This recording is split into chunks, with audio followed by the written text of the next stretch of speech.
ಇಲ್ಲಿ urban district form ಆಗುತ್ತೆ. Okay, Bengaluru rural urban ಅಂತ 1986 ಆಗುವಂಥದ್ದು. ಇದನ್ನು ನೆನ್ಪಿಟ್ಕೋಬೇಕು, ಇದೊಂದು ಇಂಪಾರ್ಟೆಂಟ್ ಪಾಯಿಂಟು. ಒಂದೊಂದು ಪಾಯಿಂಟ್ಗಳು ತುಂಬ ಇಂಪಾರ್ಟೆಂಟ್ ಇರುತ್ತೆ, ಬಿಕಾಸ್ ಅದರಿಂದನೇ ಒಂದು MCQsನ ನೀವು ಸಾಲ್ವ್ ಮಾಡ್ಬೋದು. ಯಾವುದೋ ಒಂದು ಪಾಯಿಂಟ್ ನೆನಪಿದ್ರೆ ಸಾಕು. ಫಾರ್ ಎಕ್ಸಾಂಪಲ್ ಇಲ್ಲೇ ನೋಡಿ, ನಿಮಗೆ ಯಾವುದು ಇದನ್ನು ರಾಮನಗರ JH ಪಾಟೀಲ್ ಟೆನ್ಯೂರ್ ಯಾವಾಗ ಅಂತ ಗೊತ್ತಿಲ್ಲದಲೇ ಇರ್ಬೋದು, ಬಟ್ ರಾಮನಗರ ನಿಮಗೆ ಆಗಿದ್ದು HD ಕುಮಾರಸ್ವಾಮಿ ಅವ್ರ ಟೈಮಲ್ಲಿ ಅನ್ನೋದು ಗೊತ್ತಿದ್ದರೆ ಆರಾಮಾಗಿ ಇಲ್ಲಿ ನೀವು ಆನ್ಸರ್ ತೆಗಿಬೋದು ಅಲ್ವಾ. ಅದೇ ರೀತಿ ಇನ್ಯಾವುದೋ ಇನ್ನೊಂದು 2-3 ಕ್ವಶನ್ಗಳು ಸೇಮ್ ಅದೇ ಥರ ಇದೆ. Fine, okay. ಸದ್ಯಕ್ಕೆ ನೆಕ್ಸ್ಟ್ ನೋಡ್ತಾ ಹೋಗೋಣ. Number of hoblis revenue circles in Karnataka is approximately 747. So ಇಲ್ಲಿ ನೋಡಿ, ಯಾದಗಿರಿ ಈಸ್ 31st ಡಿಸ್ಟ್ರಿಕ್ಟ್ ಅಂತ ಹೇಳ್ತಾ ಇದ್ದಾನೆ.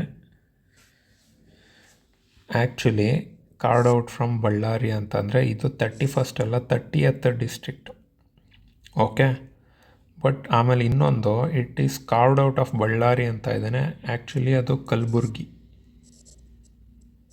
ಕಲಬುರ್ಗಿಯಿಂದ ಆಗಿರೋವಂಥದ್ದು. ಓಕೆ, ಯಾವಾಗ ಅಂತಂದರೆ 2009 ಟೈಮಲ್ಲಿ ಯಾದಗಿರೋ 31st ಡಿಸ್ಟ್ರಿಕ್ಟ್ ಯಾವುದು ಅಂತಂದರೆ Vijayanagara district out of Ballari, carved out of Ballari. ಇವು ನೆನ್ಪಿಡಬೇಕು. ಇನ್ನು Chikkaballapur district formed from Kolar district ಅಂತ ಹೇಳ್ತಾ ಇದ್ದೇನೆ. ಆ್ಯಕ್ಚುಲಿ ಇದು ಕರೆಕ್ಟೇನೆ, Chikkaballapur district was formed from Kolar district.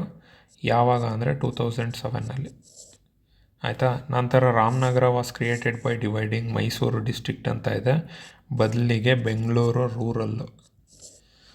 Okay, ಇದು important. Next which division as the smallest number of taluks ಅಂತ ಹೇಳ್ತಾ ಇದ್ದಾನೆ. ಸ್ಮಾಲೆಸ್ಟ್ ನಂಬರ್ ಆಫ್ ತಾಲೂಕ್ಸ್ ಎಲ್ಲಿ ಕಂಡುಬರುತ್ತೆ ಅಂತ ಅಂದರೆ ಬೆಂಗಳೂರಲ್ಲ. ಯಾವ ಡಿವಿಷನ್? ಬೆಂಗಳೂರು ಡಿವಿಷನ್ನ, ಮೈಸೂರು ಡಿವಿಷನ್ನ, ಓಕೆ, ಬೆಳಗಾವಿ ಡಿವಿಷನ್ನ, ನಂತರ ಕಲಬುರ್ಗಿ ಡಿವಿಷನ್ನ ಅಂತ ಕೇಳ್ತಾ ಇದ್ದೇನೆ. ಸೊ ಆ್ಯಕ್ಚುಲಿ ಕಲಬುರ್ಗಿ ಡಿವಿಷನಲ್ಲಿ ನಮಗೆ ಕಡಿಮೆ ತಾಲೂಕುಗಳು ಕಂಡುಬರುವಂಥದ್ದು. ಓಕೆ, ನಂತರ which of the following district lies in Kalaburagi division ಅಂತ ಹೇಳ್ತಾ ಇದ್ದೇನೆ. ಓಕೆ, ಇನ್ನೊಂದು 2-3 ಕ್ವಶನ್ ಇದೆ ಅಷ್ಟೇ. ಸೊ ಇಲ್ಲಿ ನೋಡೋದಾದರೆ ಮಂಡ್ಯ, ಕೊಡಗು, ಉಡುಪಿ ಇವೆಲ್ಲ ಮೈಸೂರು ಡಿವಿಷನಲ್ಲಿ ಬಂದರೆ ಬಳ್ಳಾರಿ ಕಲಬುರ್ಗಿ ಡಿವಿಷನಲ್ಲಿ ಬರುತ್ತೆ. ನಂತರ which of the following districts belonged originally to Mysuru division but now is often grouped differently ಅಂತ ಕೇಳ್ತಾ ಇದ್ದಾನೆ. ಅಂದರೆ ಮುಂಚೆ ಮೈಸೂರು ಡಿವಿಷನ್ನಲ್ಲಿತ್ತು ಒರಿಜಿನಲಿ, ಇವಾಗ ಬೇರೆ ಇದರಲ್ಲಿದೆ ಅಂತ. ಸೊ ಕೊಡಗುನ, ಉಡುಪಿನ, ಹಾಸನ, ಚಿಕ್ಕಮಗಳೂರನ ಅಂತ ಕೇಳ್ತಾ ಇರೋದು. ಓಕೆ, ಸೊ ಆನ್ಸರ್ ಏನಾಗುತ್ತೆ? ಸೊ ಆ್ಯಕ್ಚುಲಿ ಏನು ಅಂತಂದರೆ ಕೊಡಗು ಕೂರ್ಗ್ ಸ್ಟೇಟ್ ಅಂತ ಆಗ ಇಂಡಿಪೆಂಡೆನ್ಸ್ ಟೈಮಲ್ಲಿ ಇದಾಗಿದ್ದು. ಸೊ ಇದು ಇವೆಂದೋ ಮೈಸೂರು ಡಿವಿಷನಲ್ಲಿ ಬಂದರೂ ಸಹ ಅಲ್ಲಿ ಕೂರ್ಗ್ ಅಥವಾ ಕೊಡಗು ಅವರಿಗೇ ಒಂದು ಡಿಫ್ರೆಂಟ್ ಐಡೆಂಟಿಟಿ ಇದೆ. Okay, so based on this Kodagu ಅಂತ ಹೇಳ್ಬೋದು. ಆದರೆ ಇದು ಅಷ್ಟು ಅಗೇನ್ ಫಾಲ್ಟಿ ಕ್ವಶನ್ ನಮ್ಮ ಕಡೆಯಿಂದ ಇರಲಿ. ಫೈನ್, ನೆಕ್ಸ್ಟ್ ನೋಡಿ, which of the following units administers sub divisions in Karnataka's revenue system ಅಂತ ಕೇಳ್ತಾ ಇರೋದು. ಓಕೆ, ಸೊ ಆನ್ಸರ್ ಏನಾಗುತ್ತೆ? ಸಬ್ ಡಿವಿಷನಲ್ ಆಫೀಸರ್ ಅಥವಾ assistant commissioner, deputy commissioner, tahsildar, hobli revenue inspector. Sub divisional officer ಅಥವಾ ಅಸಿಸ್ಟೆಂಟ್ ಕಮಿಷನರ್ ಅಂತ ಹೇಳ್ಬೋದು.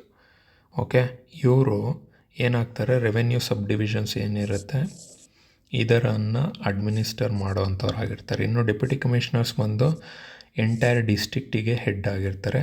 ತಹಸೀಲ್ದಾರ್ಸ್ ಬಂದು ತಾಲೂಕಿನ ಹೆಡ್ ಆಗಿರ್ತಾರೆ. ಓಕೆ, ಇನ್ನು ಹೋಬಳಿ ರೆವೆನ್ಯೂ ಇನ್ಸ್ಪೆಕ್ಟರ್ಸ್ ಬಂದು ಹೋಬಳಿ ಲೆವೆಲ್ ಇರ್ತಾರೆ. ಫೈನ್, ಅಲ್ಲಿಗೆ ನಮ್ಮ ಒಂದು ಜಿಯೋಗ್ರಫಿ ಟೆಸ್ಟ್, ಫಸ್ಟ್ ಟೆಸ್ಟ್ ಏನಿದೆ ಅದರ ಒಂದು ಕಂಪ್ಲೀಟ್ ಡಿಸ್ಕಷನ್ನು ಇಲ್ಲಿಗೆ ಮುಗಿಯುತ್ತೆ.